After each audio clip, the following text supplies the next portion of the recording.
When should a parent be denied the right to know about medical procedures performed on their children? Most of us have been rebellious teenagers, sure that our parents are out to get us, only to grow up and realize they were right. When does a teenager's right to liberty supersede a parent's right to oversee their minor child's upbringing? These are all questions in the case Doe v. Chapman, which was decided in the Eighth Circuit in April 2022. The decision was appealed to the Supreme Court, which decided the case in March of 2023, with a single justice dissenting. This case not only turns on the questions I've already posed, but the procedures of the court. So we'll look at this case next on the Constitution Study.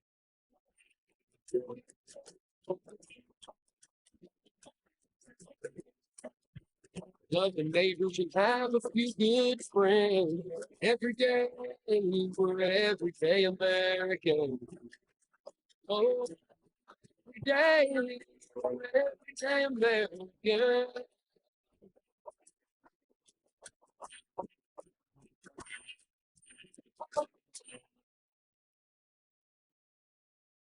Hello there, everyday Americans. Paul Engel here with the Constitution Study, where we read and study the Constitution to teach the rising generation to be free.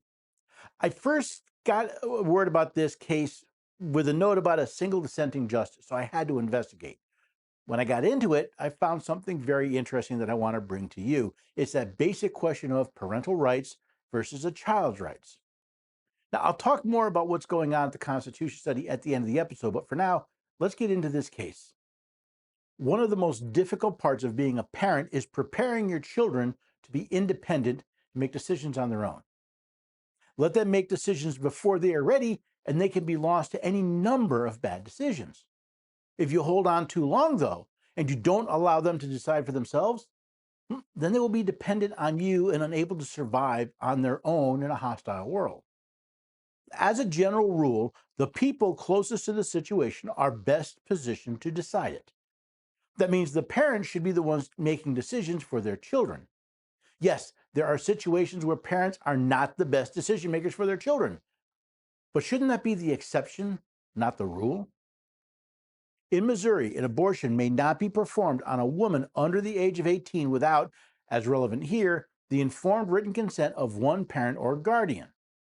A minor may bypass this requirement by obtaining a court order granting the right to self-consent for mature minor or judicial consent for best interest minor. The state of Missouri included this idea of parental control over their minor child's medical treatment in their abortion laws. These laws require a minor get informed written consent from a parent or guardian before receiving an abortion or receiving a court order granting the child self-consent or judicial consent.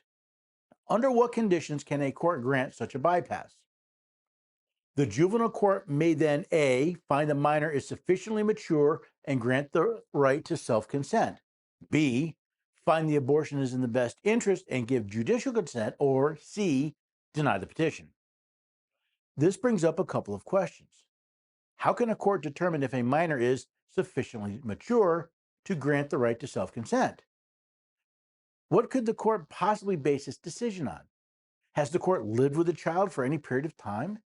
Does it have examples of the history of the child's decision-making? Also, how does the court know what is in the best interest of the child?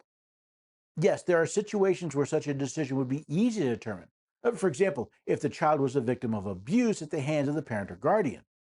Beyond that, what we have is an opportunity for a judge to substitute their opinion for the parents based on little more than a judge's belief or political bias. Based on this, I would hope the times when a judge imposes themselves between a parent and child are not only extremely rare, but well-founded. This case, though, isn't about judicial interference in the medical decisions of a parent. Jane Doe, then 17 years old, discovered she was pregnant in December 2018. Seeking an abortion, she went to the Randolph County Courthouse to apply for a judicial bypass. An employee at the clerk's office hadn't heard of the judicial bypass procedure, said they would do some research, and told Doe to come back later. A few weeks later, Doe returned.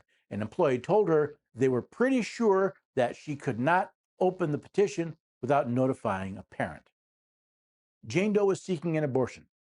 Since she was under the age of 18, she needed either her parents' consent or a judicial bypass. That's when an employee of the county court's office told her that they could not open the petition for a bypass without notifying the parents. She offered to provide an application form, but said that our judge requires that the parents will be notified of the hearing on this. Returning to the courthouse in mid-January, Doe again was told that a parent would be notified if she filed an application. She eventually traveled to Illinois in March of 2019, obtained a judicial bypass, and had an abortion without parental consent or notification. So Jane Doe could get an application, but was told the judge would require her parents be notified of her petition. Let's pause here for a moment and consider this dilemma. It's apparent Ms. Doe is not only looking to get an abortion without her parents' consent, but without them being aware of it either.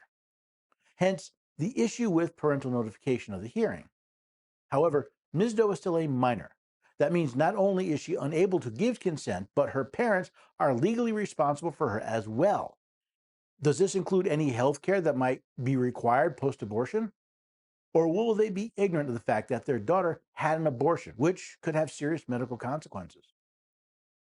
Doe sued Chapman in her individual and official capacities under 42 U.S.C. Section 1983, alleging that Chapman's refusal to allow her to apply for a judicial bypass without parental notification violated her 14th Amendment rights.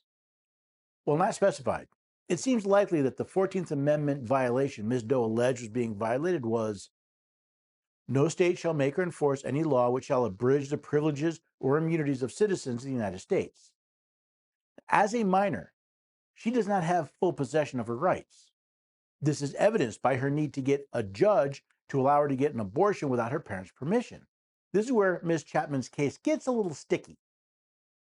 Chapman testified she chatted with Associate Circuit Judge James Cooksey, and his words were that he would require us to send notification to these parties.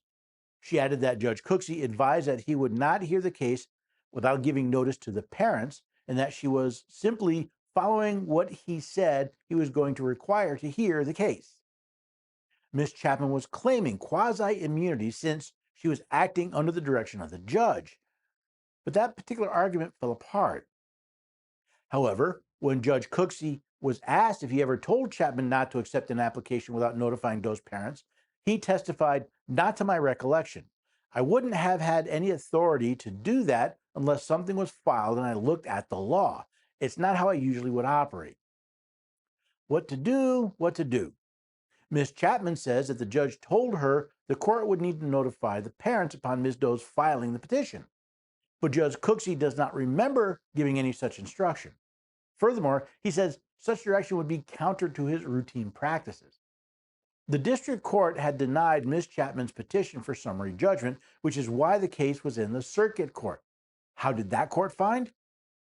Because Doe's constitutional right to apply for a judicial bypass without notifying her parents is clearly established by Supreme Court precedent, this court need not address Chapman's other arguments about qualified immunity. The district court's order denying summary judgment is affirmed. The circuit court affirmed the district court's order to deny summary judgment for Ms. Chapman. There was one dissenter, though. The bottom line is that there is no genuine issue of material fact here. The unrebutted evidence is that Chapman was acting at her judge's direction, which entitles her to absolute immunity, according to Martin v. Hendren.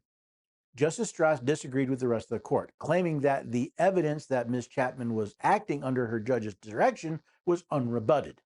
I would disagree with that statement, not because the judge did not recall the conversation, but because he said it was not the way he would routinely handle such a question. The case was appealed to the Supreme Court, which gave a terse reply. The petition for a writ of certiorari is granted. The judgment is vacated, and the case is remanded to the United States Court of Appeals for the Eighth Circuit with instructions to dismiss the case as moot.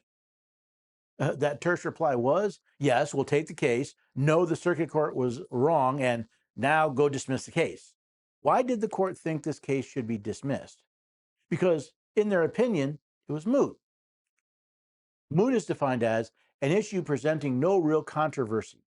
Moot refers to a subject for academic argument. It is an abstract question that does not arise from existing facts or rights. Most of the court thought the case was now an academic argument and that it was no longer based on existing facts. Since the court did not give a reason for their opinion, we can only speculate. I say most of the court, though, because one justice, Justice Jackson, disagreed. When a case becomes moot, the losing party is generally deprived of the right to appeal the merits of an adverse decision. Justice Jackson is correct. Now that the judgment affirming the district court's denial of Ms. Chapman's request for summary judgment has been vacated and the case declared moot, there's no place for Ms. Chapman to go to appeal the court's decision. Justice Jackson based her dissent on the way previous courts had handled the vacature of a case by mooting, using the case United States versus Munsingware as precedent. While these core principles warrant an exceedingly cautious approach to Munsingware vacature requests, our recent practices reflect a sharp uptick in the number of vacatures awarded. I would not add this far from exceptional case to that growing list. So where does that leave our analysis? As frequently happens, this case can trace its origins to a failure of the legislature when it wrote the law. The current text of Section 188.028 neither requires nor prohibits pre-hearing parental notification. Missouri law does not state whether or not parents or guardians were to be notified about a hearing for a minor's request for a judicial bypass to the state's parental consent laws. This leaves the question in the hands of judges rather than the representatives of the people. While I think that parental notification should be the norm, I can also see situations where that would be detrimental to the child. Without good laws specifying under what situations parents should and should not be notified, it really comes down to the whim of the court. Perhaps Ms. Chapman honestly believed there was a duty to notify the parents of the hearing. Where she or Judge Cooksey were mistaken was they were put in this situation because of the need for a judgment call. Because of that ambiguity, I cannot say for sure who was right in this case. It does show one important point we should all remember when dealing with the legal system. When in doubt, get it in writing. I remember, I believe it was last year, I was served a federal subpoena. Now, the U.S. Attorney's Office eventually dropped the subpoena. They dropped my requirement to appear. But they did not want to provide me with proof that they were dropping the subpoena. They wanted me to just take their word on it. I'm very thankful that I did not let that stand. I demanded they give me proof they were dropping the subpoena. Otherwise, I could have been held accountable at some later date, which is pretty close to where Ms. Chapman found herself. She thought she heard the judge say they would need to notify the parents, but she had no proof. The judge said, I don't remember that. And by the way, that's not the way I would normally do things. So you've got a he said, she said, and no real way to prove which was which. It's one of the reasons why I say the devil's in the details. Like it or not, Ms. Doe did get her abortion without parental consent or notification by crossing state lines. This is a completely different question than the one we're dealing with here today. But I think it's important to look at this legislation, recognize its flaws, and then the state of Missouri should go back and fix it. They should learn from this and say, we need to be more detailed. Are the parents to be notified or not? And if the answer is they're to be notified, under what situations should they not be notified? Let the representatives of the people figure this out, not a judge, and certainly not an employee of the court. That's why I say the devil's in the details, and whenever possible, get it in writing. Now, I hope you like this, and I hope you head over to the website, constitutionstudy.com. You'll find more articles and videos there. You can also ask me a question. I love answering questions. Just look for the Ask a Question button in the menu. You can also join one of the mailing lists, get notified. I'm working on a new product, a new package for the Constitution Study. And if you want to know what's going on and when it'll be available, well, the best thing to do is sign up for the mailing list. That's where I'll make my first announcements. And if you feel led to do so, maybe buy a book or donate to the cause. Help offset the cost of putting on these videos, the podcast, the articles. It takes a lot of time and there's a lot of expense involved. It'd be very helpful if you help support me in that type of work. If you can or can't, I want to keep this information free. I want to keep this information available to everyone. So I hope you'll come back next time. Maybe bring a friend or two. We'll explore some other topic on the Constitution Study.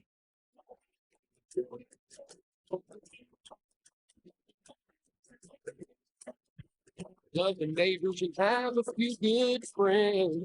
Every day, we're everyday American.